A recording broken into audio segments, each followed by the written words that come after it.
Hey, my name is Bentley, and I am sharing my lesson plans that I completed using three different types of technology that we've worked on this semester.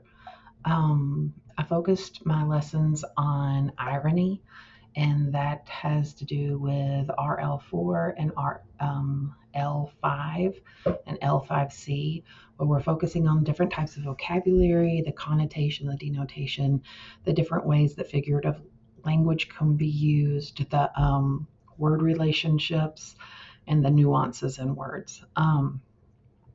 Also focused on the technology fundamentals so that students can demonstrate they understand the technology works. They can demonstrate the ability to choose and use current technologies effectively. Um, that they are able to choose platforms or tools, and that they can communicate complex ideas using digital tools to visually communicate those complex ideas to others. For the lesson plan, I started with a Nearpod. It was a Nearpod over the concept of irony. And as they went through and, well, so as we went through, we were working with the Nearpod. Um, it helped us to go through and focus on identifying the three types of irony, using our knowledge to imagine an ironic scenario, and then they produce their own. We did go through and watch a vocabulary video, this device only. So I was able to play the video, and it went through a lot of vocabulary for vocabulary. And after that, we went through and did the vocabulary and definition match. After that, we went through and took a look at a virtual reality, and we looked at the library. They were expecting something ironic to be there, but the point was for them to go through and examine the library and see what it was like and see what types of irony they could come up with that could happen in the library. And then they had the opportunity to work independently, and they had to go through and come up with a picture or an image that they thought would be ironic, and could do with anything. And it let them focus on situational, verbal, or dramatic irony. There were some quick check questions, and then a poll for them to show how much they felt like they understood or did not understand. So I was able to go through and see who felt confident with it and then who did not. Um, After we went through and used the uh, Nearpod lesson, the following day we went through and used Orbit Note. The Orbit Note assignment is always available through Canvas through our lessons. So they just click on the document, and this is one of those technology problems we always have. We have to reload. And if it doesn't reload, we close out that tab and then we reload the Canvas page. And they click on the link for the Orbit Notes again, and it kicks us out again. And this is a countywide thing. They actually came to the school, and when they trained the teachers on using Orbit Note, they said, so it's going to kick you out about the first 3 times every time you use it. So I've had to teach my students that they have to log out, hit reload, open the document, close out the tab, go back to Canvas, reload the screen in order to get to it, in order for it to be applied to the PDF documents.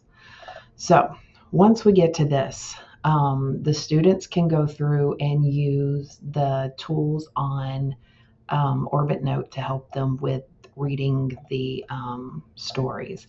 So if I put it right here at background and have it start reading, it'll go through and read the words. If I highlight the whole page, it'll go through and read the words, but I can also go through the settings.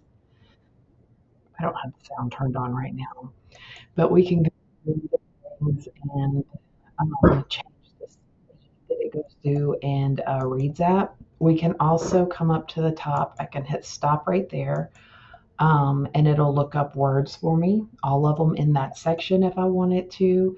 It gives me definitions. It helps me to understand what each of the things are. So if I look up "been polluted," it will look up the word "been" because that was the first one. If I put "dumping," it will go through and look up the word "dumping" and give me all the possible definitions of it. If I come over here and go to translator, it will go through and change everything in that word. It'll translate the word and it'll go through and give me definitions and pronunciations for each of them so that I can make that language connection right there. So the students are able to come through and work on this. If they want to take notes, they can come over here and type in their notes. And it'll stay there on the page. They can also go through and write on the page if they want to underline typhoon, because some of them were curious about typhoon. So they would annotate and ask me later what is a typhoon and why does it sound like a hurricane. If they continued on reading and it says that they come across another thing that they aren't sure about, then, or maybe they come across something that they find that is strange. Oh my goodness, right here, they're talking about laying a curse on the village. That's kind of weird.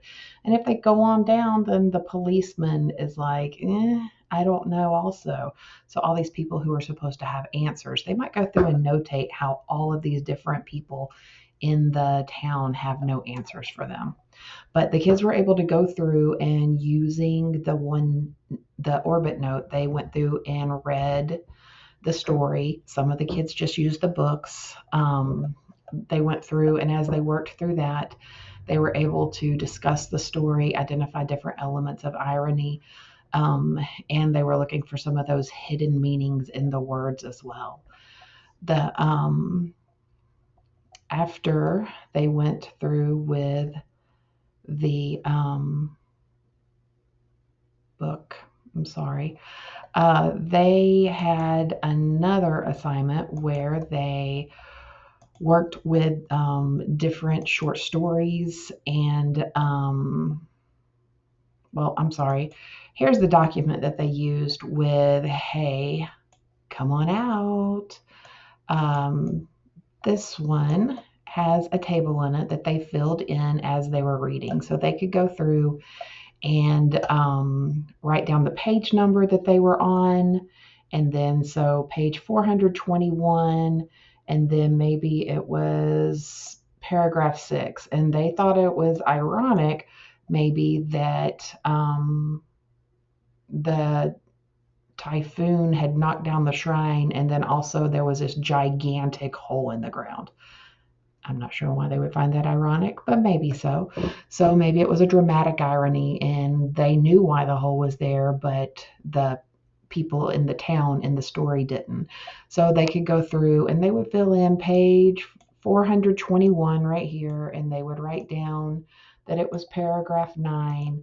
They would explain the scene from the story. I tell what was expected. Well, they expected there to be nothing under the shrine whenever it had been destroyed, but there was actually this gigantic hole and nobody had any idea that it was there. So maybe they found that a situational irony that this shrine was hiding this hole. So they can go through and explain the different elements of irony that they find as they are going through and reading, hey, come on out. So, staying with the same format that I had for their responses with the story, I had an additional form that they used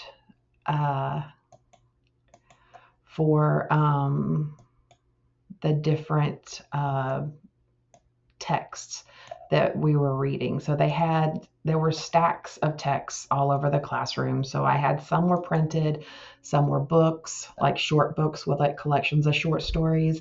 Some of them had selections of poetry, a lot of Shel Silverstein in there. But they could go through and write down what text they had read. So they would write the title of it on the first line and then write what they read in the text that they found felt like had an element of irony. So then again, they would go through and identify the type of irony, put what was expected, what was expected to have occurred in that situation, but what actually occurred in that situation.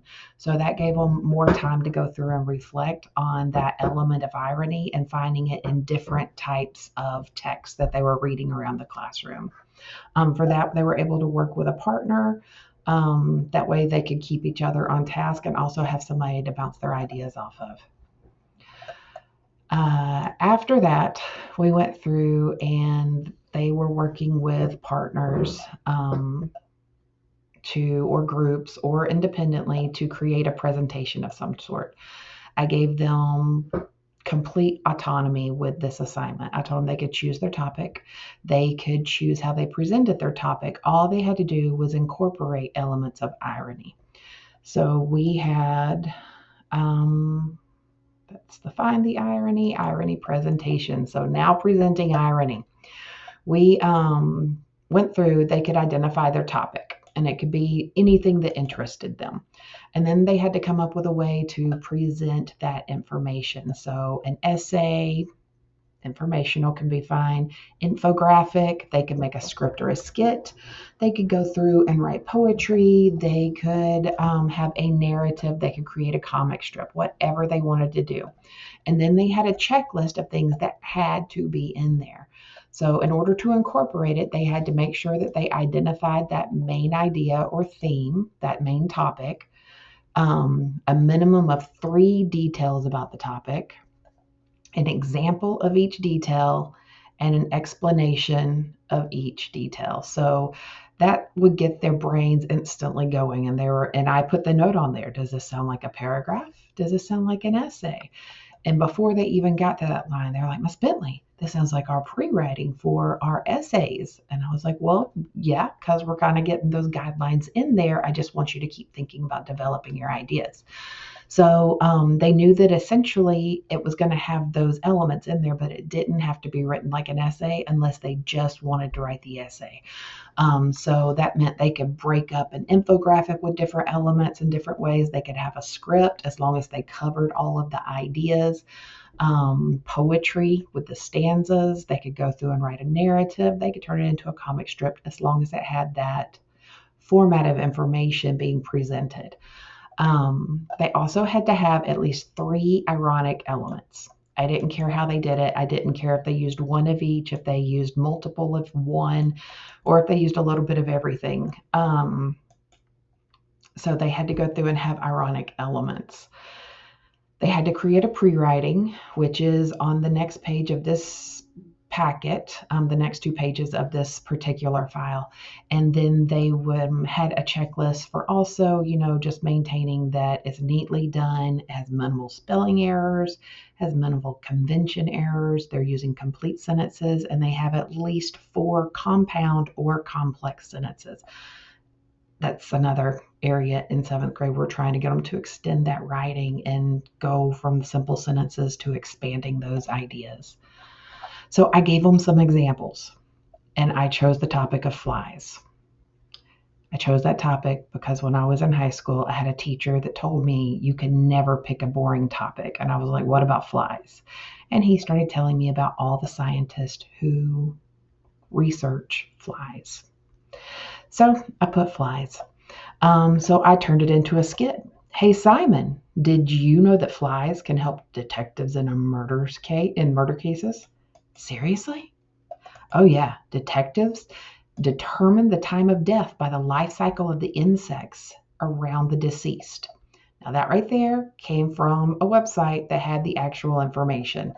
I think actually the little ChatGPT AI section told me that fact when I said I need some facts about flies. But then after that, I put in, well, Simon's replying, well, what happens if there's a lot of flies? Oh, well, then they call in the SWAT team. That's right. So we have some verbal irony there because the thing that you're expecting is like, okay, well, they're going to get rid of the bugs or something.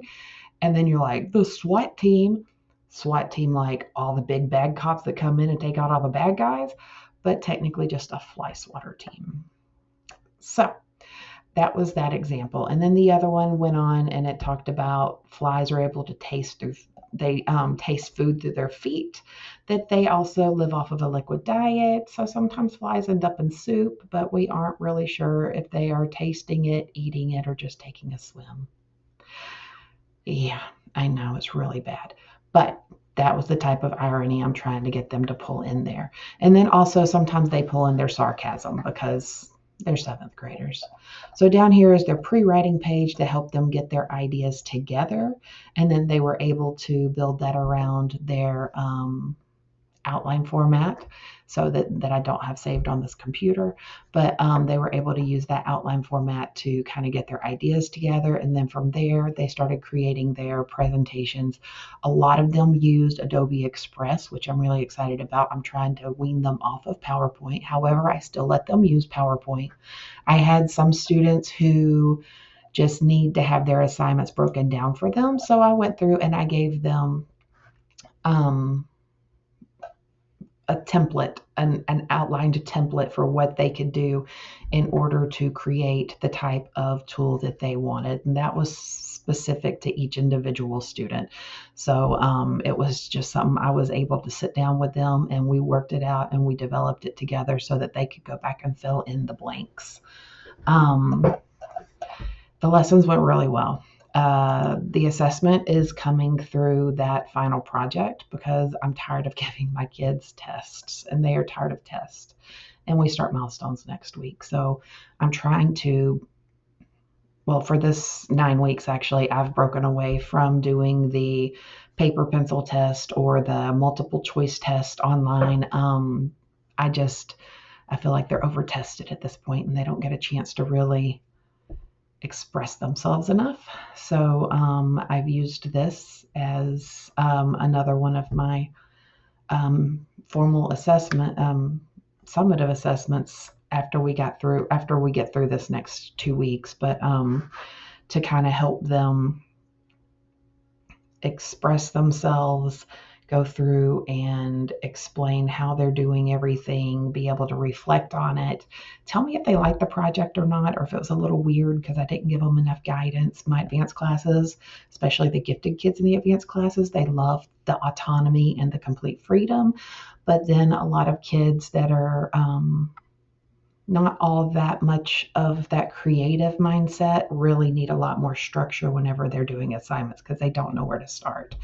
So we had a lot of one-on-one, a lot of talking, a lot of working through it, coming up with ideas, brainstorming, and a lot of motivation.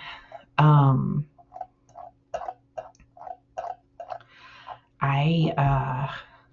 really enjoyed doing this. It worked out pretty well with my classes. Ultimately, I think that my kids really enjoyed the project and having that outside of the box assessment as well.